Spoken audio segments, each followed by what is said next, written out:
I can be brief. We're about 10 minutes behind schedule, but I'll try to be as efficient as possible in making the points that I want to add to the conversation. Let me just share my screen and we'll get going. So evolving ethics of data sharing, of course, is our broad theme. And we're focusing on the fact that the aim of the new data management and sharing policy is to promote the management and sharing of scientific data generated from NIH-funded research or conducted by NIH-funded researchers. So the questions that I think we should be asking, and of course we can't answer them all today, and a lot of my presentation is asking questions, but the questions I think we should be asking are, what values should regulators and researchers have in mind as they seek to expand access to research?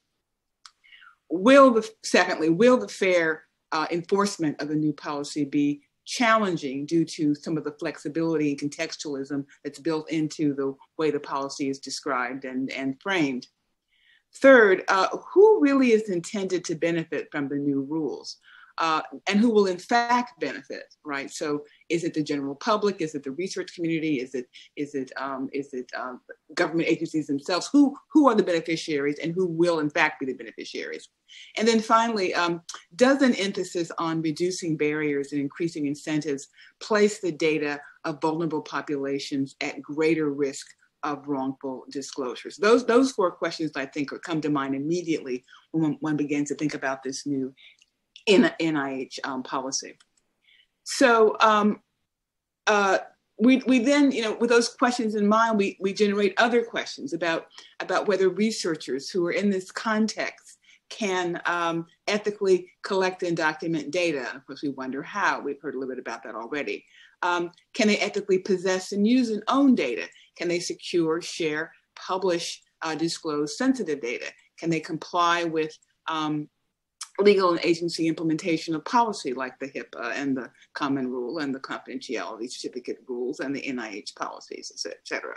And then can they meet their responsibilities that are owed to the public, these responsibilities being implicit in the public trust and in the provision of public funding for scientific research? All of these questions, I think, are equally important. I don't have time today to focus on really any of them carefully, but I do want to focus a little bit on what kinds of guidelines can be offered to the research community to help them to put up those guardrails that Mark and Cora were talking about, and that of course Christine also would advocate.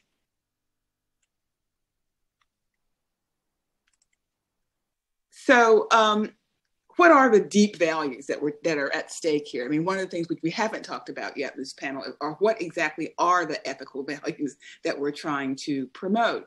And so often one hears dignity as the fundamental value that's behind so much of the work that we do in the ethical realm tied to human subject research especially, and research in general.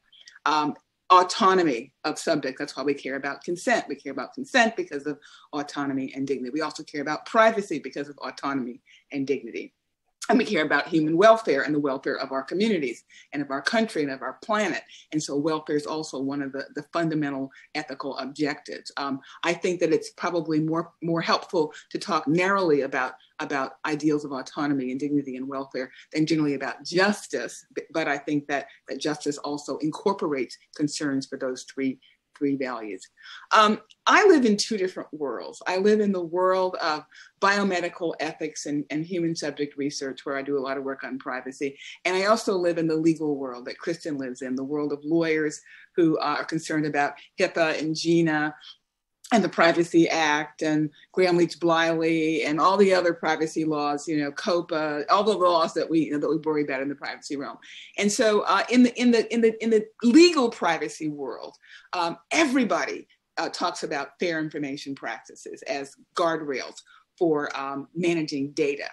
And I find it interesting that in the bioethics world, we don't usually talk about fair information practices as such.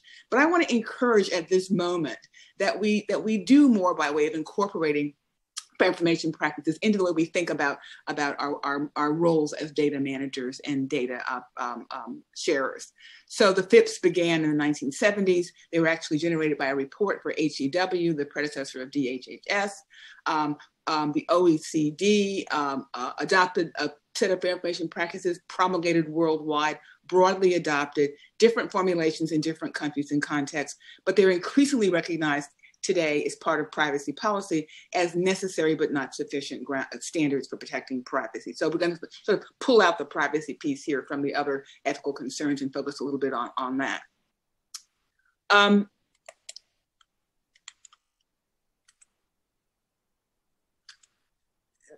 You know, there's a lot of words on this slide, and we don't have time to obviously to go through the entire thing, but I just wanted to share with you a portrait of one particular organization's presentation of the fair information practices. This comes from the International Association of Privacy Professionals. But these principles are pervasive throughout the legal policy world, and I think we could incorporate them more into our discussions of the ethical policy in the context of biomedical research. Limitations on collection of data, data quality, purpose specification. Why are we collecting information, and how do we communicate that? Use limitation, not using data for purposes that are not provided in advance. Security safeguards, obviously cybersecurity. Openness, transparency. Individual participation. This is where we look for that patient voice, that consumer voice, and then accountability. And you see different ways of expressing these ideas, and you've heard some of them today from the other speakers, but I think that providing them as a package and presenting them to folks along with the unconscious bias training, et cetera, would be a very good idea to deepen and broaden the conversation about what the ethical values are at stake and how we can kind of catch them out. In addition to that, lots and lots of organizations are putting out ethical principles for artificial intelligence and big data. The Department of Defense has its own 5 AI principles that are on the slide: responsibility, equitability, traceability, governability, and reliability being the 5 big principles. Other organizations, other researchers have similar lists of AI ethical guidelines. The 5 that came out of the research by Jobin et al. Are transparency, justice, fairness, non-maleficence. That sounds like a familiar bioethics principle, right? Responsibility and privacy. But there are, it's interesting and important that we look at digital world specific ethical guidelines as we think about ethical principles and privacy principles as well in the context of biomedical ethics and changes in research approaches defaulting to sharing. Think about these ethical principles, the ones that relate directly to AI and the ones that relate to digital data in general, and that we use those and talk about them in a way which I think we haven't up till now. One big challenge that I'd like to briefly mention here is that there's sort of 2 ways to think about the balance or the relationship between those professionals who need to collect and share data, all right, but because it's good for their research, because they're being required to do so, and then the individuals who are the source of the information, the patients and the consumers.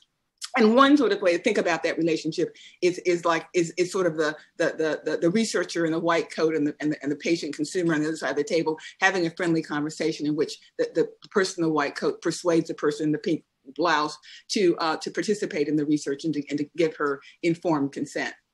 But another way to think about it is a tug of war, where the individual has their own ethics to think about, their own values of self-care and concern for their communities, their own duties to themselves and to their communities that may be in tension with what the researcher actually wants. And so the researcher has to kind of engage in a little bit of a tug of war. It's not a friendly, necessarily a friendly collaborative conversation that's sort of guided by the researcher. It's truly a tug of war. You know, mentioning the Havasupai Indian tribe was a great example of how sometimes communities have ethical issues of their own that strongly conflict with the ethical mandates of research that researchers who are well intended may apply. Interesting study by an Emory researcher she looked at her giving informed consent with HIPAA authorization and giving informed consent without HIPAA authorizations to a research group that included that was basically African Americans. And what they discovered was that the subjects who were given both informed consent and HIPAA authorizations were less inclined to agree to be part of a hypothetical research protocol involving concerning high blood pressure treatment. And the striking thing about the result here is that the more people, the better educated people are about their HIPAA rights, their information security and privacy rights, the less likely they are to say, yeah, I'll participate in research. That is a threat to the goal of more research, more disclosure, right? Because people are understanding what's at stake better, and they're saying, no. What do we do about that? Do we manipulate folks, or do we accept that? Last point I want to make has to do with respecting all cultures and fighting bias. I was very struck by the NIH policy description, the new policy, that there are all kinds of special considerations given for our Native American friends and neighbors and fellow citizens, out of a deep respect for the independence and sovereignty of Native American peoples. But we have to remember that all peoples, all cultures have ethical needs, deserve respect, and may have distinctive cultural mandates that are not necessarily the mainstream or the majoritarian. And we have to find ways to make sure we respect those values as well, both for the sake of improving research and expanding the research data community and sources, but also to respect the integrity, the autonomy, and the dignity of individual peoples. I just briefly mentioned that my own university was involved in a huge uproar this week when it was uncovered that a researcher associated with our museum had been giving courses online in which she displayed the bones of a 14-year-old girl who had been killed in a horrible confrontation with police back in 1984. This was the famous MOVE incident, in which a group of African-American radicals were held up in their home, and the police in Philadelphia, beyond belief, decided to bomb the house in the middle of a middle-class neighborhood. Well, the result was the entire block burned down. Huge scandal for Philadelphia, but people were killed, including this little girl. And instead of taking the bones and giving them back to the family for burial, what happened was the city gave the bones to a Penn researcher in an attempt to help identify forensically the person whose bones they were. That person then was not able to do that, but he just kept the bones. And then he just went to Princeton and took them with him. And then he gave them to the Penn researcher who was recently teaching courses showing the bones and sniffing the bones and displaying the bones. It was incredibly painful when the MOVE families discovered this. Why weren't the bones returned? I give this as an example because it's not so much directly related to our topic today in a narrow sense, but in a broad sense, it's one of the most important and fundamental things that we not forget as we're conducting our research and collecting data and sharing data, that we don't become blind to the people behind our research, when people are behind our research, and what their interests might be in how we conduct our research and whether we conduct our research. So in conclusion, sort of three takeaways. One, I think that in addition to traditional bioethical principles, that we should be promulgating digital era specific fair information practices and AI ethical guidelines as part of our information management principles. Two, that we exercise discretion, which is implicit in the new policy, judiciously and fairly. And third, that we train against biases that obscure and undervalue the data interests of vulnerable populations and cultures affected by research sharing. I stopped there somewhat breathlessly.